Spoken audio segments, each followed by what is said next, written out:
যে না না তুমি বড় বদমাইশ, তুমি কথা শোনো না, তোমার অন্যায় জুলুমের পাপ একেবারে মাথায় উঠে গেছে, এই জায়গায় তোমাকে আর ক্ষমা হবে না, কেননা তুমি বারবার অন্যায় করেছো, কথাকে ভঙ্গ করেছো।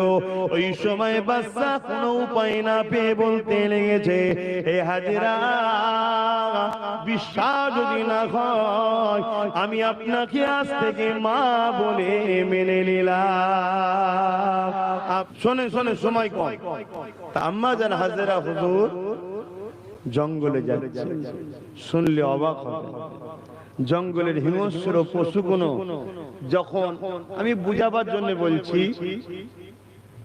কাকে দিয়ে বুঝাই, যখন কোনো ভালোবাসার মানুষ আছে, যেমন কোনো আলেম ওলামা আছে, পীর মাশায়েখ আছে, আপনারা ইস্তেকবালের জন্য দাঁড়িয়ে থাকেন না দুদিকে অপেক্ষায়, তা আম্মা জান হাজেরা হুজুরের জন্য আগে থেকে জঙ্গলের পশুর কাছে খবর ছিল জানো, আর অবশ্যই ছিল। তারা দুদিকে কাতারবদ্ধ হয়ে দাঁড়িয়ে আছে, আম্মা জান হাজেরাকে ইস্তেকবাল করবে বলে। জোরে বলুন সুবহানাল্লাহ। আম্মা আস্তে আস্তে জঙ্গলে চলে গেলেন, এভাবে জীবন যাপন করতে লাগলেন। জালিম রাজা এ খবর তার শয়তানি খিদা মিটাবার জন্য সে ভীতিগ্রস্ত হয়ে যাচ্ছে। লাস্টে আম্মা জান হাজেরা হুজুরের আম্মাকে তুলে নিয়ে এসেছে, জোর করে বন্দী করেছে, বন্দী করে জুলুম করছে, অত্যাচার করছে, বয়স্ক মহিলা তাকে মারধর করছে। এই মেসেজটা আম্মা জান হাজেরা হুজুরের কাছে তিনার খালা আম্মা পৌঁছেছে।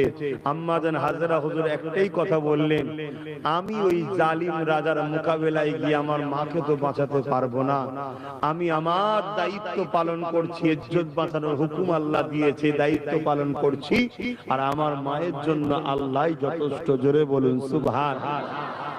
এ দোয়া শেষ হলো, জালিমের মধ্যে কি একটা পরিবর্তন এলো, আম্মা হাজেরার আম্মা জানকে ছেড়ে দিলেন। জোরে বলুন সুবহানাল্লাহ। কিন্তু যত গোপনই থাকুক, বাদশা অনেক গুপ্তচর মহিলাদের মধ্যে ছেড়ে দিল, মহিলা মহালে ছেড়ে দিল। ওই গুপ্তচরে একদিন খবর এসে গেল আম্মা হাজেরা অমুক জঙ্গলে আছে।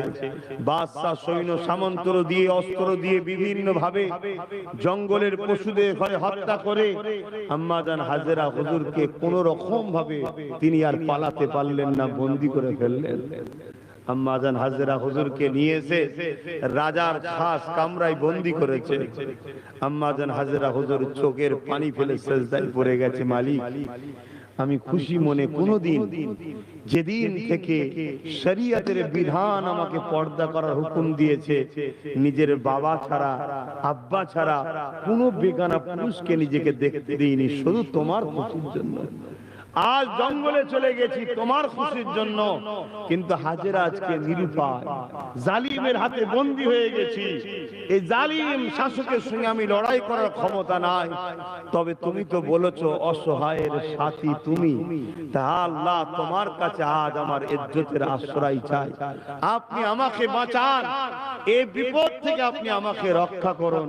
আম্মা জান এভাবে সেজদায় পড়ে কাঁদছে, আর জালিম তার অন্যায়ের খারাপ কূপ মতলবকে পূরণ করণের জন্য যখন বাদশা তার ঘরের কামরার দরজাকে